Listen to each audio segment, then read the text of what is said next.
friends,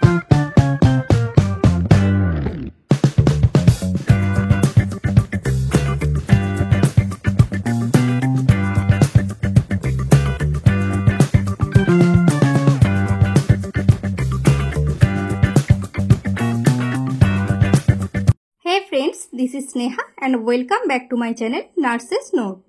আজকের ভিডিওটি হলো এএনএম জিএনএম এন্ট্রান্স এক্সামে যে ফ্রি ক্লাসটি আমরা শুরু করেছিলাম আজ তার সেকেন্ড ক্লাস। জীবন বিজ্ঞানের ফার্স্ট ক্লাসটি অলরেডি আমার চ্যানেলে আপলোড করা রয়েছে, তোমরা অবশ্যই করে আমার চ্যানেলে ভিজিট করে ভিডিওটি একবার চেক আউট করে নিও। আজকের ক্লাসটি হবে 2021 সালে এন্ট্রান্স এক্সামে আসা যে 25টি এমসিকিউ, তার মধ্যে 15টি এমসিকিউ নিয়ে আমরা আজকে ডিটেলসে আলোচনা করব। কারণ প্রিভিয়াস ভিডিওতে আমি 10টি এমসিকিউ নিয়ে অলরেডি তোমাদের সাথে ডিটেলসে আলোচনা করে দিয়েছি। তোমরা অবশ্যই করে আমার চ্যানেলে ভিজিট করে সেই ভিডিওটি একবার চেক আউট করে নিও। ভিডিওটি শুরু করার আগে তোমাদের কাছে একটাই রিকোয়েস্ট, প্লিজ আমার চ্যানেলটি সাবস্ক্রাইব করে পাশে থাকা নোটিফিকেশন বেলটি অল করে দিও এবং ভিডিওটি লাইক ও শেয়ার করে দিও। কারণ এএনএম জিএনএম এন্ট্রান্স এক্সামে আসা প্রত্যেকটি সাবজেক্টের back to back free class দেবো আমি তোমাদের আমারই চ্যানেলে। তোমরা যদি প্রত্যেকটি ক্লাস ঠিকঠাক মতো অ্যাটেন্ড করো, তোমাদেরকে আমি চ্যালেঞ্জ করে বলতে পারি একটা গভর্নমেন্ট সিট কিন্তু তোমাদেরও হতে পারে। তো তার জন্য প্রত্যেকটি ক্লাস কিন্তু তোমাদেরকে অ্যাটেন্ড করতে হবে। তো চলো শুরু করা যাক তাহলে আজকের ভিডিও। আমি প্রথমে তোমাদের কোশ্চেনটি বলবো, তারপরে 3 সেকেন্ড করে টাইম দেব। তোমরা তোমাদের অ্যান্সারটি আমাকে কমেন্টে লিখে জানাবে। তোমাদের অ্যান্সারটি ভুল হোক বা ঠিক হোক, তোমরা কিন্তু অবশ্যই করে আমাকে কমেন্টে লিখে জানাও। এতে করে তোমরা কিছু শিখতে পারবে এবং বুঝতে পারবে তোমরা না পড়েও কয়টি কোশ্চেনের সঠিক অ্যান্সার দিতে পারছো। এবং এরপর আমি তোমাদের প্রত্যেকটি কোশ্চেনের সঠিক উত্তর ডিটেলসে আলোচনা করে দেব। আগের ভিডিওটিতে আমি 10টি কোশ্চেন নিয়ে আলোচনা করে দিয়েছিলাম, তো আজকে আমি 11 নম্বর কোশ্চেন থেকে শুরু করছি। তো 11 নম্বর কোশ্চেনটি হলো, রিজার্ভ পেসমেকারটি হলো option A SA node, option B AV node, option C হিজের bundle and option D Purkinje তন্তু। তোমাদের টাইম স্টার্ট নাও। তোমরা এক্ষুনি কমেন্টে আমাকে অ্যান্সারটি লিখে জানাও। সঠিক অ্যান্সারটি হলো অপশন বি এভি নোট। কতজন সঠিক উত্তর দিতে পারলে এক্ষুনি আমাকে কমেন্ট বক্সে জানাও। এখন আমরা দেখে নেব এই অপশন বি বা এভি নোটটি কেন হবে সঠিক উত্তর। ব্যাখ্যা: মানব হৃদয়ে এসি নোড হলো প্রধান পেসমেকার, কারণ এটি স্বাভাবিক হার্টবিট তৈরি করে। কিন্তু যদি কোনো কারণে এসি নোডের কাজ করা বন্ধ করে দেয়, তখন কিন্তু এই এভি নোড রিজার্ভ বা সেকেন্ডারি পেসমেকার হিসেবে কাজ করে। অন্যান্য অপশনগুলো যদি আমরা ব্যাখ্যা করি, তো এসি নোড এটি কিন্তু প্রধান পেসমেকার যেটি হার্টবিট নিয়ন্ত্রণ করে। অ্যান্ড অপশন সি হিজের বান্ডিল, এটি কিন্তু ইলেকট্রিক্যাল সংকেত ভেন্ট্রিকেলে পৌঁছে দেয়। তো অ্যান্ড অপশন ডি পারকিনজি তন্তু, এটি কিন্তু সংকেত ছড়িয়ে দিয়ে ভেন্ট্রিকুলার সংকোচন ঘটায়। যেহেতু এবি নোট এসি নোট অকেজ হলে পেসমেকারের কাজ করে, তাই এটিকে রিজার্ভ পেসমেকারও বলা হয়। তো এই জন্যই এখানে অপশন বি বা এবি নোট হবে সঠিক উত্তর। নেক্সট 12 নম্বর কোশ্চেনটি হলো, বাফারের কাজ হলো অপশন এ পিএইচ এর মাত্রা কমানো, অপশন বি পিএইচ এর মাত্রা বাড়ানো, অপশন সি পিএইচ পরিবর্তনের বাধা দেয়া অ্যান্ড অপশন ডি পিএইচ এর সাথে সম্পর্কিত নয়। তোমাদের টাইম স্টার্ট নাও। অ্যান্সারটি কমেন্ট বক্সে লিখে জানাও। সঠিক অ্যান্সারটি হবে অপশন সি পিএইচ পরিবর্তনের বাধা দেওয়া। এখন আমরা দেখব এই পিএইচ এর পরিবর্তনের বাধা দেয়া বা অপশন সি কেন হবে সঠিক উত্তর। ব্যাখ্যা: বাফার হলো এমন একটি রাসায়নিক দ্রবণ যা পিএইচ পরিবর্তন প্রতিরোধ করে। এটি দেহের অভ্যন্তরীণ পরিবেশ এবং পরিবেশ রাসায়নিক বিক্রিয়ায় পিএইচ স্থিতিশীল রাখতে সাহায্য করে। বাফারের কাজ: যদি অতিরিক্ত অ্যাসিড যোগ করা হয়, বাফার এটিকে শোষণ করে বা নিরপেক্ষ করে পিএইচ কমতে দেয় না। যদি অতিরিক্ত ক্ষার যোগ করা হয়, বাফার এটিকে নিরপেক্ষ করার মাধ্যমে পিএইচ বাড়তে দেয় না। ফলে বাফার সমাধানে পিএইচ পরিবর্তন খুব ধীর গতিতে বা সামান্য পরিমাণে হয়। তো অন্যান্য অপশনগুলো যদি আমরা ব্যাখ্যা করি, তাহলে পিএইচ এর মাত্রা কমানো। বাফার পিএইচ এর কমানোর জন্য কাজ করে না, এটিকে বরঞ্চ স্থিতিশীল রাখে। তো এটি সঠিক অ্যান্সার হবে না। তো অপশন বি হলো পিএইচ এর মাত্রা বাড়ানো। বাফার পিএইচ এর বাড়ানোর কাজও করে না, এটি পিএইচ কে নিয়ন্ত্রণ করে। অ্যান্ড অপশন ডি পিএইচ এর সাথে সম্পর্কিত নয়। বাফার কিন্তু সরাসরি পিএইচ এর সাথে সম্পর্কিত, তাই এটিও ভুল উত্তর। তো বাফারের প্রধান কাজ হলো পিএইচ প্রতিরোধ করা, তাই সঠিক উত্তর হলো অপশন সি বা পিএইচ পরিবর্তনের বাধা দেওয়া। 13 নম্বর কোশ্চেনটি হলো আয়োডিনের প্রভাবে শ্বেতসার কোন বর্ণে পরিবর্তিত হয়? অপশন এ নীলাভ কালো, অপশন বি লাল, অপশন সি সবুজ অ্যান্ড অপশন ডি বর্ণহীন। Time start now. অ্যান্সারটি কমেন্ট বক্সে লিখে জানাও। সঠিক অ্যান্সারটি হবে অপশন এ নীলাভ কালো। এখন আমরা দেখব এই অপশন এ বা নীলাভ কালো কেন হবে সঠিক অ্যান্সার। ব্যাখ্যা: শ্বেতসার বা স্টার্চ হলো একটি পলিস্যাকারাইড যা আয়োডিনের সাথে বিক্রিয়া করলে নীলাভ কালো রং ধারণ করে। এটি আয়োডিন টেস্ট নামেও পরিচিত এবং শ্বেতসার শনাক্ত করার জন্য এটি একটি সাধারণ পরীক্ষা পদ্ধতি। অন্যান্য অপশনগুলি যদি এখন আমরা ব্যাখ্যা করি তাহলে অপশন বি লাল, এটি কেন হবে না তার কারণ হলো আয়োডিনের সাথে গ্লাইকোজেন হালকা লাল বা বাদামি রং ধারণ করতে পারে, কিন্তু শ্বেতসার নয়। অপশন সি সবুজ, শ্বেতসারের ক্ষেত্রে আয়োডিন কখনো সবুজ রং তৈরি করে না, তাই এটিও সঠিক অ্যান্সার হবে না। অ্যান্ড অপশন ডি বর্ণহীন, আয়োডিনের মূল রং লালচে বাদামি, তবে এটি শ্বেতসারের সাথে বিক্রিয়া করলে বর্ণহীন হয় না। আয়োডিনের সংস্পর্শে শ্বেতসার নীলাভ কালো রং ধারণ করে, তাই সঠিক উত্তর এখানে হবে অপশন এ নীলাভ কালো। নেক্সট 14 নম্বর কোশ্চেনটি হলো কোন উপাদানের ভাঙনের ফলে দূষিত ইউরিয়া উৎপন্ন হয়? Option A protein, option B শর্করা, option C fat and option D চিনি। Time start now. অ্যান্সারটি কমেন্ট বক্সে লিখে জানাও। তো এখানে সঠিক অ্যান্সারটি হবে অপশন এ প্রোটিন। এখন আমরা দেখে নেব এই অপশন এ বা প্রোটিন কেন হবে সঠিক অ্যান্সার। ব্যাখ্যা: মানবদেহে প্রোটিনের বিপাক বা ভাঙনের ফলে ইউরিয়া উৎপন্ন হয়। কিভাবে ইউরিয়াটি তৈরি হয়? 1 নম্বরে প্রোটিন ভেঙে অ্যামাইনো অ্যাসিড তৈরি হয়। নেক্সট অ্যামাইনো অ্যাসিডের ডিঅ্যামিনেশন প্রক্রিয়া অ্যামোনিয়া উৎপন্ন হয় যা অত্যন্ত বিষাক্ত। তারপর লিভার অ্যামোনিয়াকে কম বিষাক্ত ইউরিয়াতে রূপান্তরিত করে। নেক্সট কিডনি ইউরিয়াকে ছেঁকে মূত্রের মাধ্যমে সেটি শরীর থেকে বের করে দেয়। নেক্সট অন্য অপশনগুলি যদি আমরা ব্যাখ্যা করি তাহলে হবে অপশন বি বা শর্করা।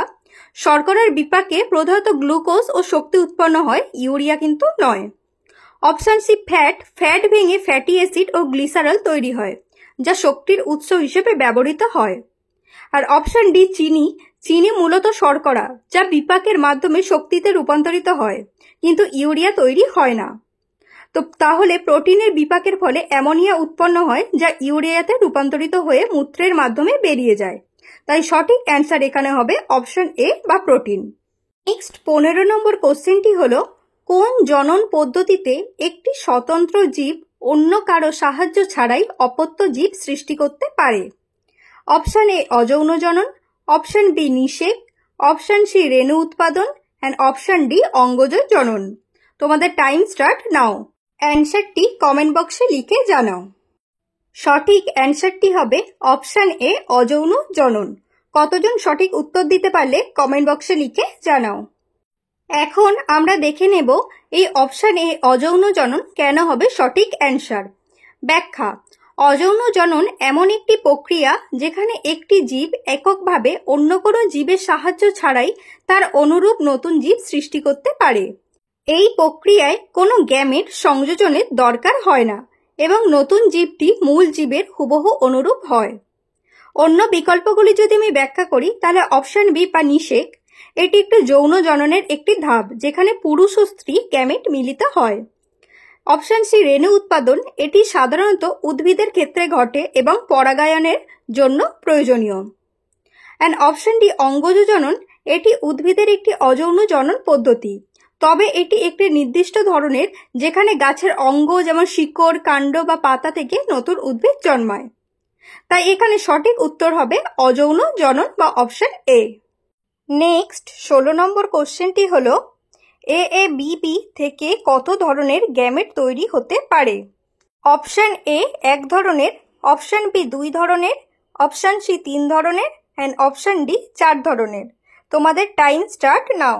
এক্ষুনি অ্যান্সারটি কমেন্ট বক্সে লিখে জানাও। এখানে সঠিক অ্যান্সারটি হবে অপশন বি 2 ধরনের।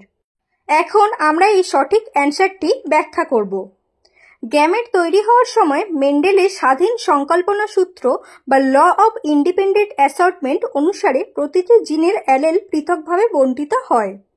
যেমন প্রদত্ত জেনোটাইপ এখানে দেয়া আছে capital A small a and capital B double. এখানে ক্যাপিটাল এ ও স্মল এ থেকে একটি জিনের দুটি অ্যালেল এবং ক্যাপিটাল দুটো বি যেটা আছে সেটা থেকে একটি জিনের একটা মাত্র অ্যালেল অর্থাৎ একটি সবসময় বি থাকবে। তো গ্যামেট নির্ধারণ যেটা সেটা গ্যামেট তৈরি হলে প্রতিটি জিনের একটি অ্যালেল গ্যামেটে যাবে। স্মল এ ক্যাপিটাল এ থেকে দু ধরনের অ্যালেল যেতে পারে, ক্যাপিটাল এ অথবা স্মল এ, অ্যান্ড ক্যাপিটাল দুটো বি থেকে সবসময় বি ক্যাপিটাল বি যাবে, কারণ একটা মাত্রই ক্যাপিটাল বি রয়েছে। তো সেখানে সম্ভাব্য গ্যামেট হলো 1 নম্বর হলো capital A capital B and 2 নম্বর হলো স্মল এ ক্যাপিটাল বি। অতএব capital A small a and capital B B থেকে দুই ধরনের গ্যামেট তৈরি হতে পারে, A B and a B. তো সঠিক উত্তর এখানে হবে দুই ধরনের। নেক্সট 17 নম্বর কোশ্চেনটি হলো অ্যাসিড বৃষ্টির মূল উপাদানটি হলো অপশন এ HCl এবং H2SO4, অপশন বি HNO3 এবং H2SO4, অপশন সি HCl এবং HF and option D HNO3 এবং HF। Time start now. Comment বক্সে অ্যান্সারটি লিখে জানাও। অ্যান্সারটি হলো অপশন বি HNO3 এবং H2SO4। কতজন সঠিক অ্যান্সারটি দিলে এক্ষুনি কমেন্ট বক্সে লিখে জানাও। এখন আমরা দেখব অপশন বি HNO3 এবং H2SO4 কেন হবে সঠিক অ্যান্সার। ব্যাখ্যা। অ্যাসিড বৃষ্টি মূলত শিল্প কারখানা, যানবাহন এবং বিভিন্ন জ্বলন প্রক্রিয়া থেকে নির্গত সালফার ডাই অক্সাইড এবং নাইট্রোজেন অক্সাইড গ্যাসের কারণে সৃষ্টি হয়। অ্যাসিড বৃষ্টি গঠনের রাসায়নিক প্রক্রিয়াটি হল প্রথমে বায়ুমণ্ডলে উপস্থিত SO2 এবং NOx বৃষ্টির জলের সাথে বিক্রিয়া করে অ্যাসিড তৈরি করে। Second, SO2 plus O2 plus H2O থেকে H2SO4 তৈরি হয়। নেক্সট, NO2 প্লাস H2O থেকে HNO3 বা নাইট্রিক অ্যাসিড তৈরি হয়। এই H2SO4 ও HNO3 বৃষ্টির জলের সাথে মিশে অ্যাসিড বৃষ্টি তৈরি করে। সুতরাং অ্যাসিড বৃষ্টির প্রধান উপাদান হলো HNO3 এবং H2SO4। তাই এখানে সঠিক অ্যান্সারটি হলো অপশন বি HNO3 এবং H2SO4। নেক্সট 18 নম্বর কোশ্চেনটি হলো নিচের কোন পদ্ধতিতে পাইরিমরফি স্পেসি সাহায্য করে। Option A rotation, option B flexion, option C abduction and option D adduction. Time start now. এক্ষুনি অ্যান্সারটি কমেন্ট বক্সে লিখে জানাও। সঠিক অ্যান্সারটি হবে অপশন সি অ্যাবডাকশন। কতজন সঠিক অ্যান্সার দিলে কমেন্ট বক্সে বলো। এখন আমরা দেখব এই অপশন সি অ্যাবডাকশন কেন হবে সঠিক অ্যান্সার। ব্যাখ্যা। পাইরিমরফি পেশি হলো পেলভিসের গভীরে অবস্থিত একটি পেশি, যা মূলত হিপ জয়েন্টে নড়াচড়া ও স্থিতিশীলতা বজায় রাখতে সাহায্য করে। এটি স্যাক্রাম থেকে শুরু হয়ে ফিমারের উপর অংশে সংযুক্ত থাকে। পাইরিমরফি পেশির প্রধান কাজগুলি হলো এক, ল্যাটারাল রোটেশন বা বাইরের দিকে ঘোরানো। যখন পা প্রসারিত অবস্থায় থাকে তখন এটি উরুর হাড়কে বাইরের দিকে ঘোরাতে সাহায্য করে। অ্যান্ড অ্যাবডাকশন, যখন হিপ ফ্লেক্সড অবস্থায় থাকে তখন এটি উরুকে শরীরের মধ্যরেখা থেকে দূরে সরাতে সাহায্য করে। অতএব পাইরিমরফি পেশি অ্যাবডাকশন প্রক্রিয়ায় গুরুত্বপূর্ণ ভূমিকা রাখে। পাইরিমরফি পেশি উরুর হাড়কে শরীরের মধ্যরেখা থেকে দূরে সরাতে সাহায্য করে, তাই সঠিক উত্তরটি এখানে হবে অপশন সি অ্যাবডাকশন। নেক্সট 19 নম্বর কোশ্চেনটি হলো JFM প্রকল্প কোন রাজ্যে প্রথম চালু হয়। Option A Paschimbanga, option B Kerala, option C Nagaland and option D Jammu. Time start now. Comment বক্সে অ্যান্সারটি লিখে জানাও। এখানে সঠিক অ্যান্সারটি হবে অপশন এ পশ্চিমবঙ্গ। এখন আমরা দেখব এই অপশন এ পশ্চিমবঙ্গ কেন হবে সঠিক অ্যান্সার। ব্যাখ্যা। JFM বা জয়েন্ট ফরেস্ট ম্যানেজমেন্ট প্রকল্প ভারতের বন সংরক্ষণ এবং স্থানীয় জনগণের অংশগ্রহণ নিশ্চিত করার জন্য চালু করা হয়। এটি 1989 সালে প্রথমবারের মতো পশ্চিমবঙ্গে চালু হয়। পরে 1990 সালে ভারত সরকার এটিকে জাতীয়ভাবে গ্রহণ করে এবং অন্যান্য রাজ্যেও কার্যকর করেন। এই প্রকল্পের মাধ্যমে স্থানীয় জনগণ বন সংরক্ষণ ও ব্যবস্থাপনার দায়িত্ব পায় এবং তারা বন সম্পদের সুবিধাও পায়। JFM প্রকল্প প্রথম চালু হয়েছিল পশ্চিমবঙ্গে, তাই সঠিক উত্তর এখানে হবে অপশন এ পশ্চিমবঙ্গ। নেক্সট 20 নম্বর কোশ্চেনটি হলো নিচের কোনটিতে 23টি ক্রোমোজোম থাকে। Option A spermatogonia, option B ভ্রূণাণু বা zygote, option C secondary oocyte and option D oogonia. Time start now. Comment বক্সে অ্যান্সারটি লিখে জানাও। এখানে সঠিক অ্যান্সারটি হবে অপশন সি সেকেন্ডারি উসাইট। কতজন সঠিক অ্যান্সারটি দিলে আমাকে কমেন্ট বক্সে লিখে জানাও। নেক্সট আমরা দেখব এই অপশন সি বা সেকেন্ডারি উসাইট কেন হবে সঠিক অ্যান্সার। ব্যাখ্যা, মানব দেহের সাধারণ কোষে 46টি বা 23 জোড়া ক্রোমোজোম থাকে। তবে গ্যামেট, শুক্রাণু ও ডিম্বাণু উৎপাদনের সময় মিওসিস বিভাজনের ফলে 23টি ক্রোমোজোম বিশিষ্ট কোষ তৈরি হয়। সেকেন্ডারি উসাইট হলো নারীদের ডিম্বাণু গঠনের একটি পর্যায় যেখানে 23টি ক্রোমোজোম থাকে। আর অন্যান্য অপশনগুলি যদি আমরা ব্যাখ্যা করি তাহলে অপশন এ বা স্পারমাটোগোনিয়া এটি পুরুষদের শুক্রাণু উৎপাদনের প্রাথমিক কোষ যেখানে 46টি বা 23 জোড়া ক্রোমোজোম থাকে। এবং অপশন বি ভ্রূণাণু বা জাইগোট, এখানে কিন্তু নিষিক্ত ডিম্বাণু যেখানে শুক্রাণু 23টি এবং ডিম্বাণু 23টি একত্রিত হয়ে মোট 46টি ক্রোমোজোম কিন্তু তৈরি করে। তাই জাইগোটে 23টি নয় 46টি ক্রোমোজোম থাকে। Next option D oogonia. Oogonia হলো নারীদের ডিম্বাণু গঠনের প্রাথমিক কোষ যেখানে 46টি ক্রোমোজোম থাকে। সেকেন্ডারি উসাইটি হলো একমাত্র যেখানে 23টি ক্রোমোজোম বিশিষ্ট একটি কোষ। তাই এখানে সঠিক অ্যান্সারটি হবে option C secondary oocyte. Next 21 নম্বর কোশ্চেনটি হলো অ্যামাইলেজ উৎসেচক কোন বিভাগের অন্তর্গত। Option A oxidoreductase, option B transferase, option C hydrolases and option D isomerase. Time start now. অ্যান্সারটি কমেন্ট বক্সে লিখে জানাও। এখানে সঠিক অ্যান্সারটি হবে অপশন সি হাইড্রোলেজেস। নেক্সট আমরা দেখব এখানে অপশন সি বা হাইড্রোলিজেস কেন হবে সঠিক অ্যান্সার। ব্যাখ্যা, অ্যামাইলেজ হলো এক ধরনের হাইড্রোলাইটিক এনজাইম যা স্টার্চ বা শর্করা ভেঙে সরল শর্করা যেমন ম্যালটোজ ও গ্লুকোজ তৈরি করে।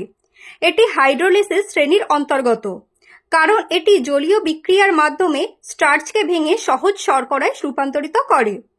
অন্যান্য অপশনগুলি যদি আমরা ব্যাখ্যা করি তাহলে অপশন এ বা অক্সিডোরিডাকটেজ এই শ্রেণীর এনজাইম জারণ বিজারণ বিক্রিয়ায় সহায়তা করে, কিন্তু অ্যামাইলেজ কোনো জারণ বিজারণ বিক্রিয়ায় কিন্তু অংশগ্রহণ নেয় না।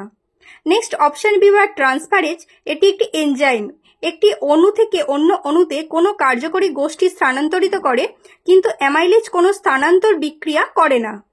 নেক্সট অপশন ডি বা আইসোমারেজ, এটি একটি এনজাইম একটি অণুর অভ্যন্তরীণ গঠন পরিবর্তন করে তার আইসোমার তৈরি করে, কিন্তু অ্যামাইলেজ কোনো আইসোমার তৈরি করে না। অ্যামাইলেজ হাইড্রোলাইসিস বিক্রিয়া ঘটায়, তাই এটি হাইড্রোলাইসিস বিভাগের অন্তর্গত।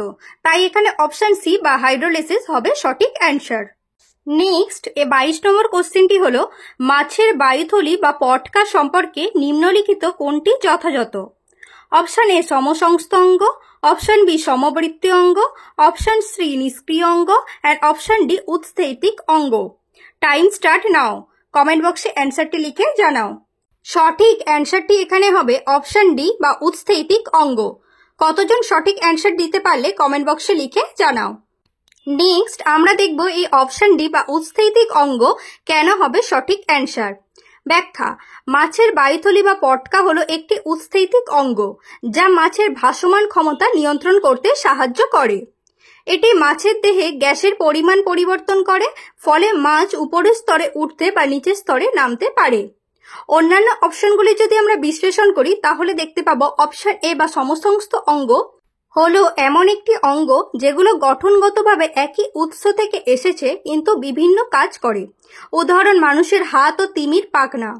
অপশন বি বা সমবৃত্তীয় অঙ্গ, এই সমবৃত্তীয় অঙ্গ হলো এমন অঙ্গ যেগুলো গঠনগতভাবে ভিন্ন উৎস থেকে এসেছে কিন্তু একই কাজ করে।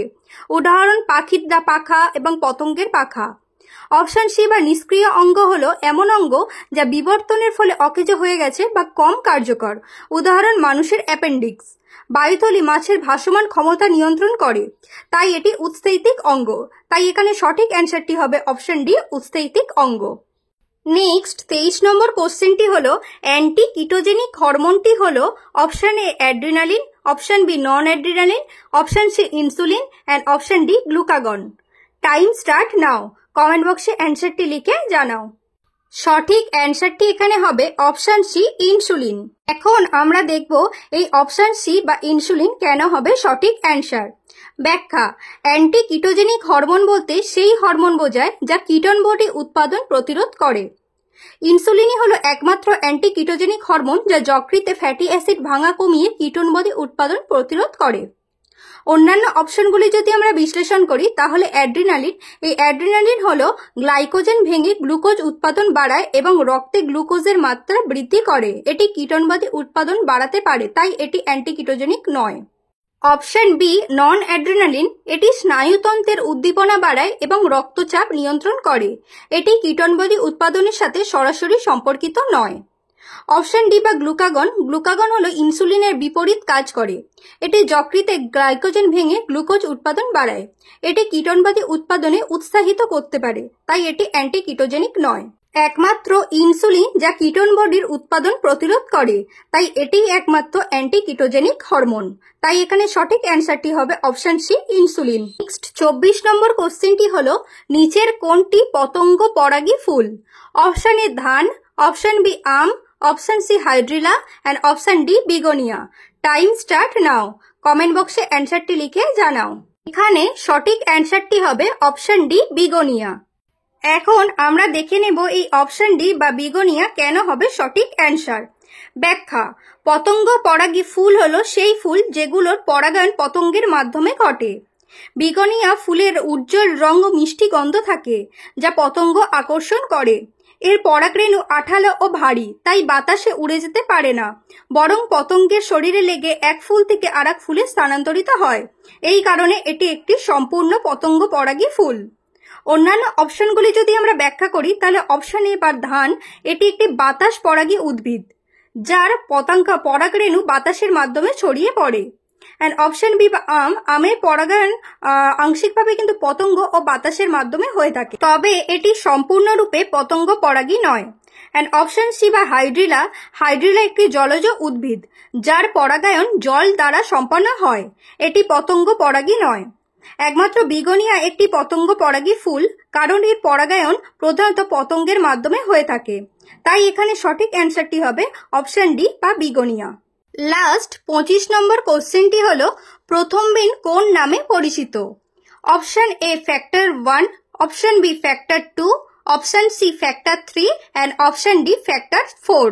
Time start now. অ্যান্সারটি কমেন্ট বক্সে লিখে জানাও। সঠিক অ্যান্সারটি হবে অপশন বি বা ফ্যাক্টর 2। কতজন সঠিক অ্যান্সারটি দিতে পেরেছ কমেন্ট বক্সে লিখে জানিও। নেক্সট আমরা দেখে নেব এই অপশন বি বা ফ্যাক্টর 2 কেন হবে সঠিক অ্যান্সার। ব্যাখ্যা: প্রথম বিন হলো একটি গুরুত্বপূর্ণ রক্ত জমাট বাঁধার প্রোটিন যা যকৃতে উৎপন্ন হয় এবং ভিটামিন কে উপস্থিতিতে সক্রিয় থাকে। এটি ফ্যাক্টর 2 নামে পরিচিত। যখন রক্তনালীতে আঘাত লাগে তখন প্রথম বিন থ্রম্বিনে রূপান্তরিত হয়, যা ফাইব্রিনোজেন থেকে ফাইব্রিন তৈরি করতে সাহায্য করে। ফাইব্রিন জালিকা গঠনের মাধ্যমে রক্ত জমাট বাঁধায় সহায়তা করে এবং রক্তক্ষরণ বন্ধ করে। প্রথম বিন রক্ত জমাট বাঁধায় একটি গুরুত্বপূর্ণ উপাদান যা ফ্যাক্টর 2 নামে পরিচিত। তাই এখানে সঠিক অ্যান্সারটি হবে অপশন বি বা ফ্যাক্টর 2। আজকের ভিডিও জীবন বিজ্ঞান ক্লাস 2 এই পর্যন্তই। নেক্সট ভিডিওতে আমরা আবার এএনএম জিএনএম এন্ট্রান্স এক্সামের জন্য ভৌত বিজ্ঞানের কিছু ইম্পর্টেন্ট কোশ্চেন নিয়ে আলোচনা করব। তার জন্য অবশ্যই করে তোমরা আমার চ্যানেলটি সাবস্ক্রাইব করে পাশে থাকা নোটিফিকেশন বেলটি অল করে দিও এবং ভিডিওটিতে প্রচুর লাইক ও শেয়ার করে দিও। দেখা হচ্ছে নেক্সট ভিডিওতে।